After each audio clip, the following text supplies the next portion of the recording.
Good morning, boys and girls. Well, here it is. It's story time again. This is Miss Nancy coming to you from the Upper Chichester Library in Upper Chichester, Pennsylvania. I hope you're all ready to hear some nursery rhymes as well as some stories. First, I thought I would start off with some nursery rhymes, but these are not called Mother Goose rhymes. These are Motor Goose rhymes. I read some of them to you last week, and I thought I would read a couple more today. I hope you enjoyed them. The first one is called Bumpety Dumpety, and it takes after Humpty Dumpty, who sat on a wall, who was a giant egg. Bumpety Dumpety picked up the trash. Bumpety Dumpety had a big crash. All the collectors and all the trashmen gathered the garbage all over again. Now, I'm sure you have seen garbage trucks like this in your neighborhood. And if one fell over, a lot of garbage would fall out. Now, this one is called Hey Digger Digger. And that is kind of like Hey Diddle Diddle. The cow and the fiddle. And it goes like this. Hey digger digger, the hole's getting bigger. Your shovel's been scraping since 10. Beware the loose rubble. Too late, you're in trouble. You'd better start digging again. And then over here, we have one called Coach and Car, which is a little bit like Jack and Jill. It rhymes similarly. Coach and car both traveled far to drive beside the sea. But they got stuck, caught fast in muck, till tow truck pulled them free. I think we had the tow truck in an earlier Motor Goose rhyme. And then this is a big 2-pager. This one is called Crane Swing Steady, and it follows the rhyme Jack be nimble, Jack be quick, Jack jump over the candlestick.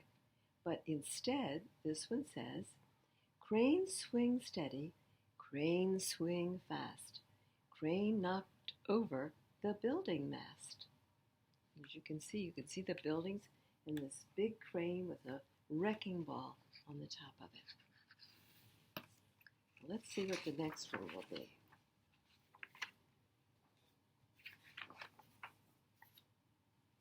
Oh, this one says Dirty Chopper, and it follows the rhyme Dr. Foster. Dirty Chopper, crop dust hopper, hovered above the plain.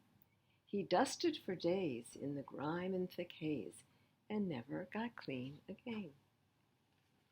Okay, I think that's the last we will do of these. And I would like to now read you a favorite and a story of mine from when I was a little girl. And it's called The Velveteen Rabbit. And it's kind of like a fairy tale. It's about a little rabbit who is loved so much that he wants to become a real rabbit. So we'll read that story and see what happens.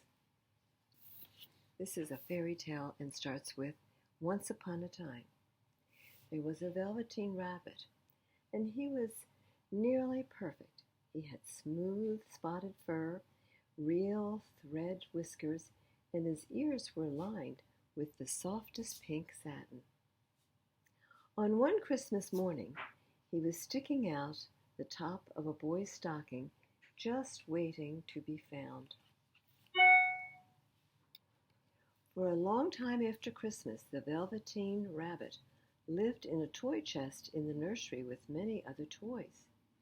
The other toys were not very nice, and the mechanical toys were particularly unfriendly. They were always bragging about this and that, and never gave a second thought or a kind word to the rabbit. The rabbit felt very unloved. The only toy that was nice to him at all was the rocking horse. You can see the rocking horse here. The rocking horse had been in the nursery longer than any of the other toys. He was very wise. "What is real?" asked the rabbit one day. "Well, real is something that happens to you," answered the rocking horse. "When a child loves you, not just to play with, but really loves you, you become real." The rabbit thought for a moment. "Are you real?" The rocking horse smiled. "I am. When you become real, you can't become unreal again. It lasts forever." The rabbit thought how nice it would be to be real. One night, something wonderful happened. The boy picked up the rabbit and took him to bed with him. From then on, the rabbit looked forward to bedtime. The boy would tell him stories, and together they would play games. Of course, sometimes the boy hugged the rabbit rather tightly, and other times the rabbit ended up so far under the pillow that he could hardly breathe. But most nights he and the boy snuggled together all night long. I wonder if any of you have a favorite stuffed toy that you take to bed with you, like this little boy. Well, spring came, and wherever the boy went, the rabbit did too. They spent lots of time outside. One evening, the boy went in for dinner and left the rabbit in the garden. But when it came time to go to sleep that night, the boy insisted that his mother go out to the garden to find the rabbit. "All that fuss for a silly toy rabbit," said the boy's mother, as she wiped the dirt from the rabbit's fur. "He's not a toy," answered the boy, grabbing for the rabbit. "He's real." When the rabbit heard that, he knew that what the rocking horse said was true. At last he was real. The boy had said it. The boy had said that he was real. One day that summer, the boy went off on his own while the rabbit waited for him in the grass. Suddenly, the rabbit saw two strange creatures. They were rabbits like him, but somewhat different. "Why don't you run and play with us?" one asked. "I don't feel like it," answered the rabbit. But all the while, the rabbit did want to jump and play like the other rabbits. One of them came close and sniffed the rabbit. "He doesn't smell right. He doesn't even have hind legs. He's all one piece," exclaimed the rabbit. "He isn't real." "I am real," the rabbits shouted. "The boy said so." Just then there came footsteps, and the two strange rabbits disappeared fast. "Come back," called the rabbit. "I know I am real." Uh-oh. The rabbit became more and more worn. He didn't mind, though. The rabbit knew that because the boy had made him real, it didn't matter how he looked. But one horrible day, the boy became very sick. Lots of doctors came and went in the boy's room, but they never noticed the rabbit, and the rabbit was glad. He knew the boy needed him. After a long time, the boy was better, but the germs that had made him sick were everywhere.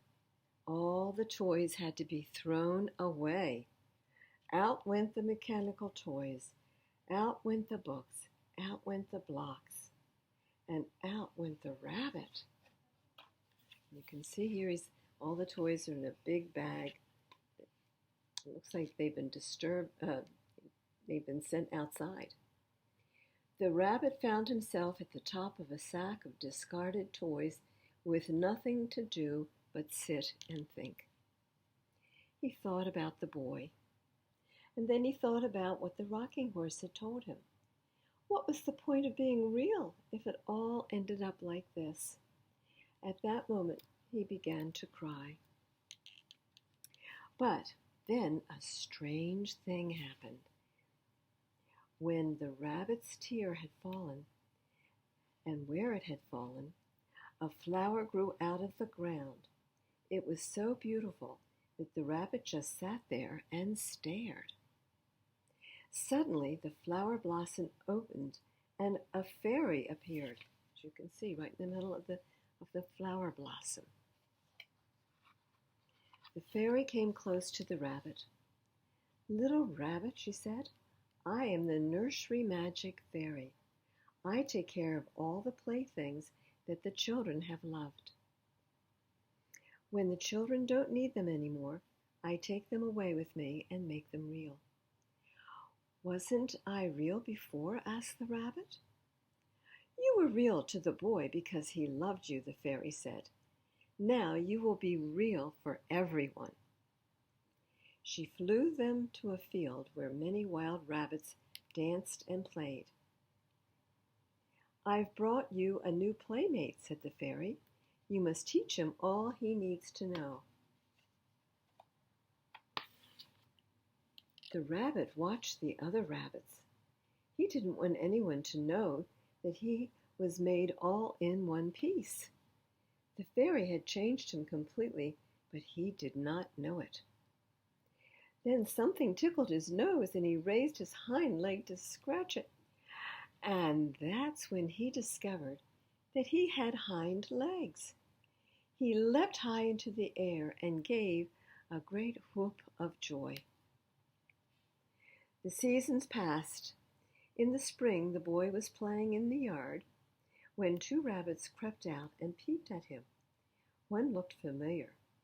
"He's just like my old rabbit that was lost when I was sick," the boy thought.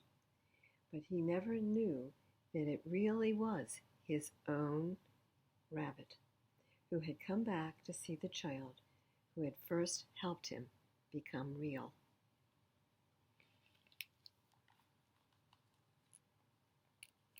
Now, this book was written by Marjorie Williams, and it was illustrated by Lisa McHugh.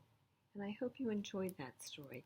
Of course, it was a fairy tale, and fairy tales always include some magical thinking. And certainly, a stuffed animal becoming real would require some magical thinking. Now, for another tale, this one's quite different. This one has to do with, these are Dr. Seuss stories. And it's "Oh Say Can You Say Dinosaur?" And it's all about dinosaurs. And I thought you might enjoy this.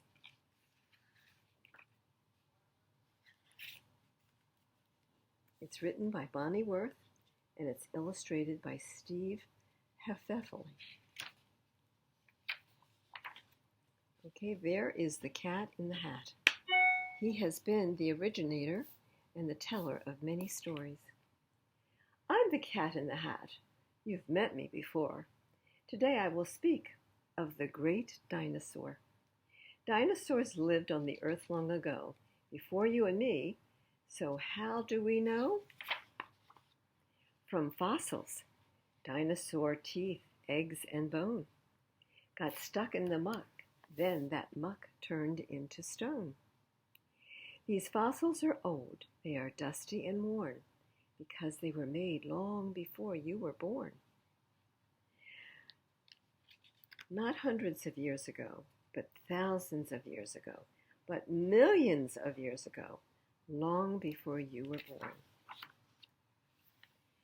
Dinosaur hunters dig in the ground all over the earth. These fossils are found.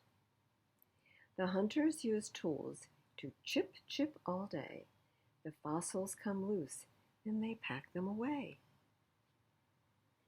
Fossils can crumble because they are old, so dinosaur hunters must first make a mold. That's what he's doing in here. He's making a mold.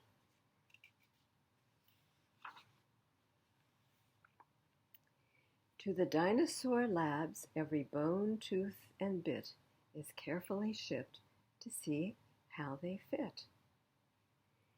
Is this a leg bone? Maybe a muzzle. It's a crazy, mixed-up dinosaur puzzle. And I don't know if you have been to any museums that show the bones of dinosaurs, but there are some in this area. There's one in Delaware, and then there's the Natural History Museum in Philadelphia. And they have the bones of real dinosaurs that have been dug up. Step up and enter the museum hall where dinosaurs stand. Some are big, some are small. Here we will play the best of all games.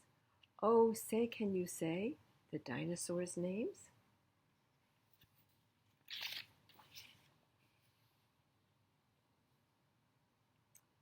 And after you've said them, you then can see them in the Cat in the Hat's Super Dino Museum. Dinosaur names are not easy to read, but give it a try. I will help you if you need. Oh, say, can you say Ankylosaurus? With a club for a tail and a back full of spikes, this dino was strong, like an army tank. Yikes! And here's the name, Ankylosaurus.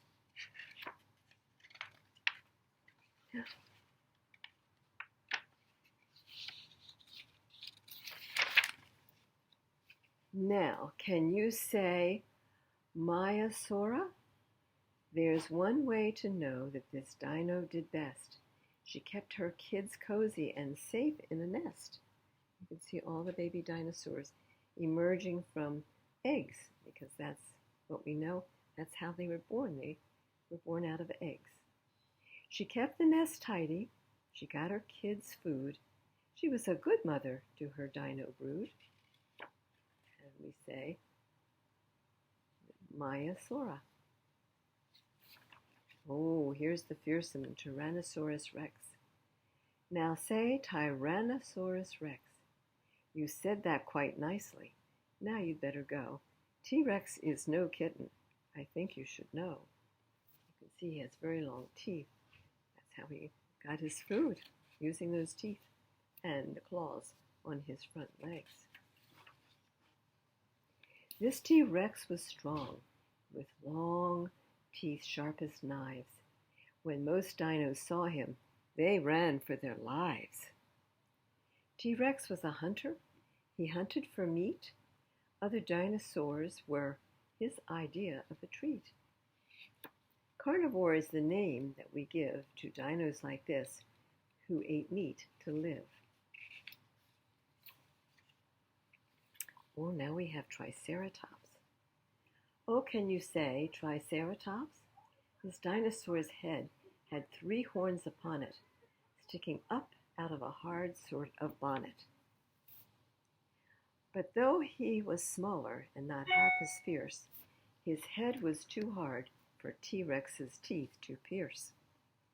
So after a few dozen snaps at his face, T-Rex looked for dinner in some other place. Can you say Apatosaurus? I've gotten this rather tall ladder here for us to see eye to eye with Apatosaurus.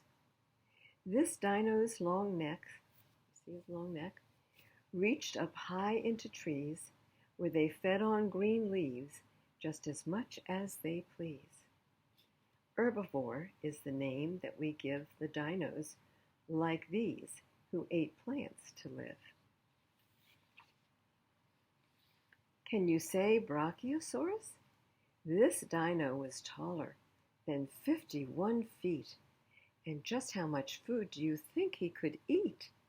Nearly as much as a truckload of hay is what he would gobble day after day.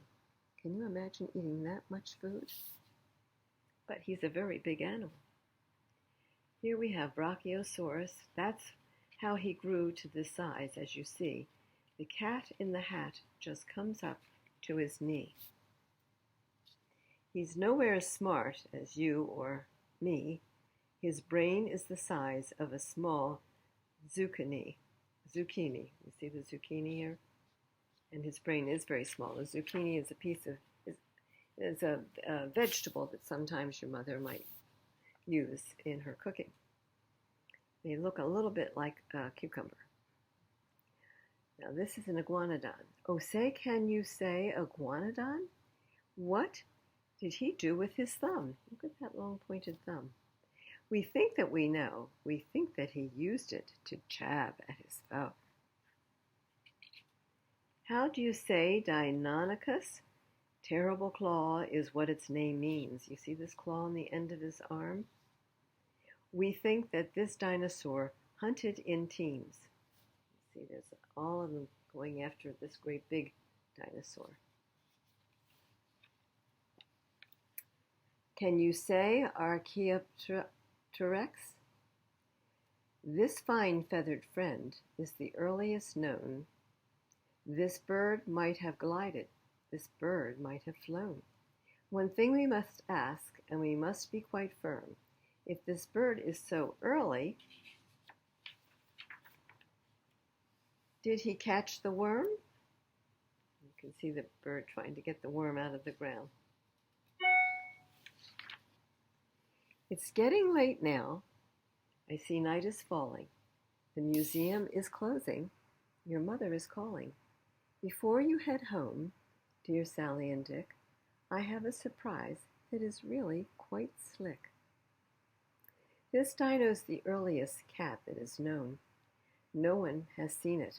It's never been shown. It's super terrific. It stands here before us. Oh, say, can you say, Cat in the Hatosaurus? And so here's our Cat in the Hatosaurus.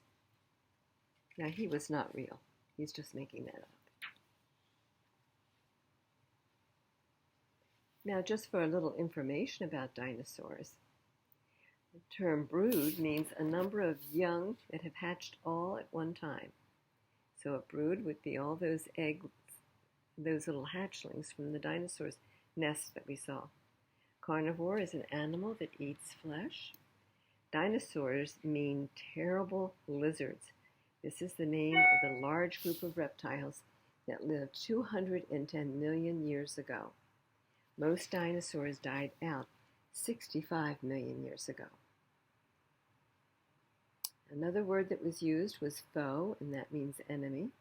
Another word was fossils, and a fossil is the remains or the impressions of animals or plants that lived millions of years ago. The word herbivore is an animal that eats plants. And then the word labs, which was another term that was used, is short for the word laboratory, and these are the places where scientists conduct tests and experiments to find the answers to many questions. A museum, well, that is a building where objects of interest or value are kept and shown to people so we can learn about them. And then zucchini, I explained that before, is a green variety of squash having a long shape, while the brain of Brachiosaur was only the size of a small zucchini. The average human brain is bigger than a grapefruit.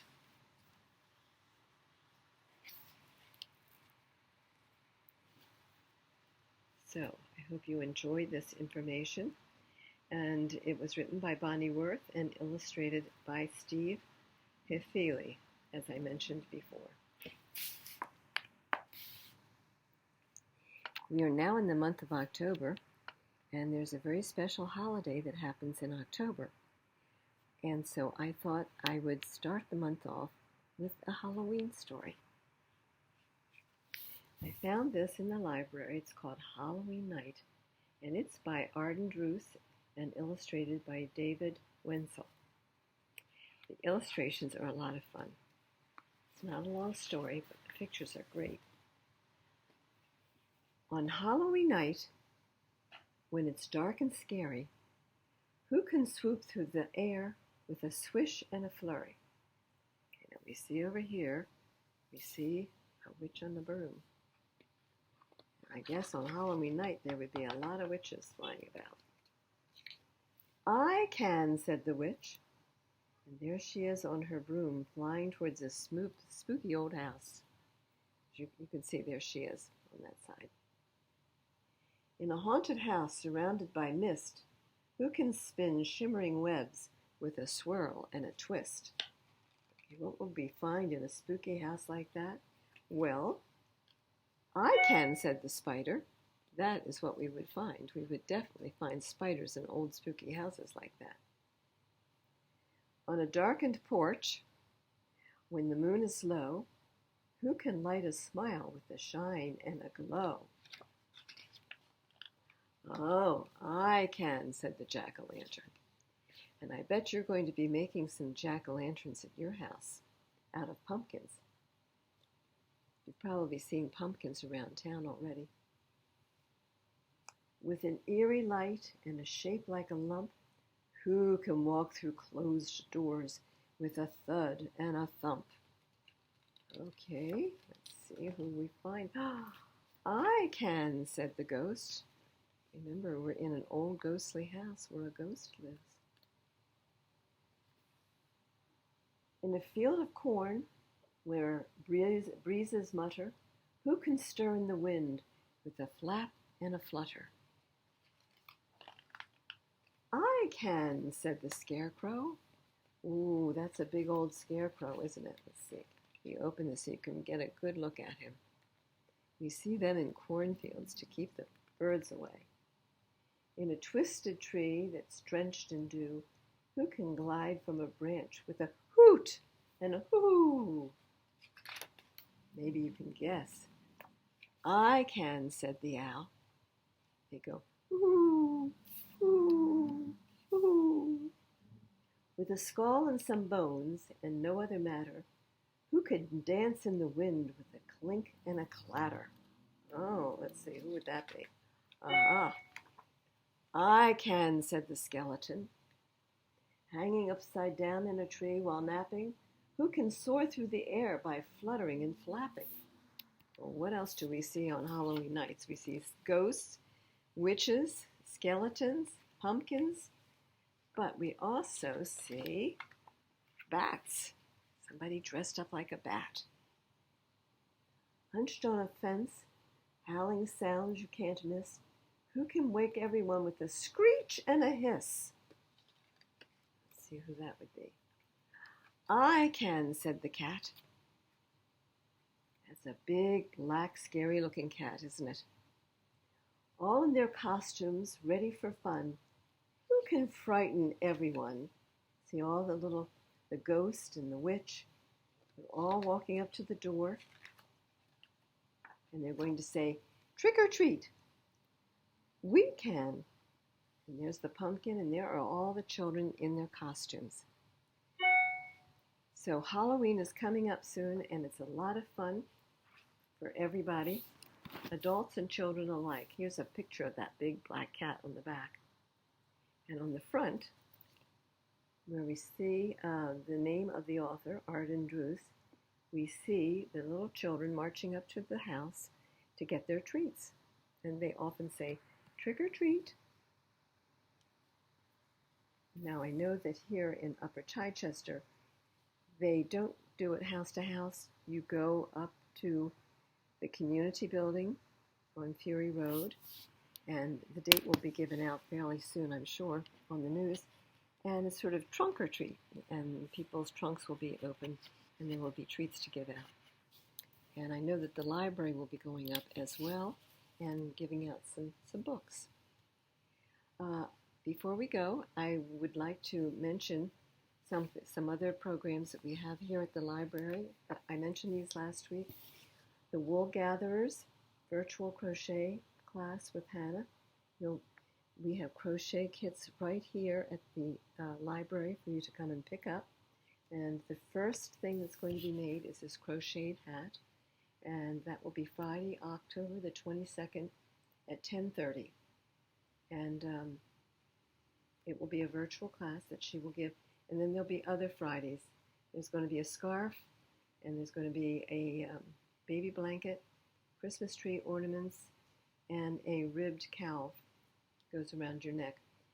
There's two of these. There's going to be 2 classes in November and then 2 classes in December. So we hope you'll show up for some of these. But remember to come to the library to get your kit. Then we're still selling raffle tickets for the gift tree, which is worth over $400 now. And it's $5 per ticket. You can get 3 tickets for $10. Come to the library. We're selling them here.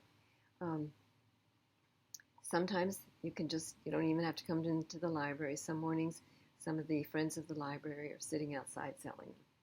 The raffle ticket will be pulled on Saturday, October 9th at the Upper Chai Community Day. So we hope you'll come to that too. Then there's one more thing here with Mr. Andro. He is still holding forth in Kingsman Park, which is across from the Wendy's on Chai Avenue. And he dances and he sings and he tells stories, and everybody seems to have a really good time with him. So that is on Tuesdays at 10:30. So join him until the weather gets bad. He will probably be still there. Well, I think that's all my announcements for today. I do hope you have a nice week, and do come to the library and pick up some of these storybooks that we have here. And then you can read them to yourself at home, or maybe have your mom read them to you. Goodbye for now. I'll see you next week.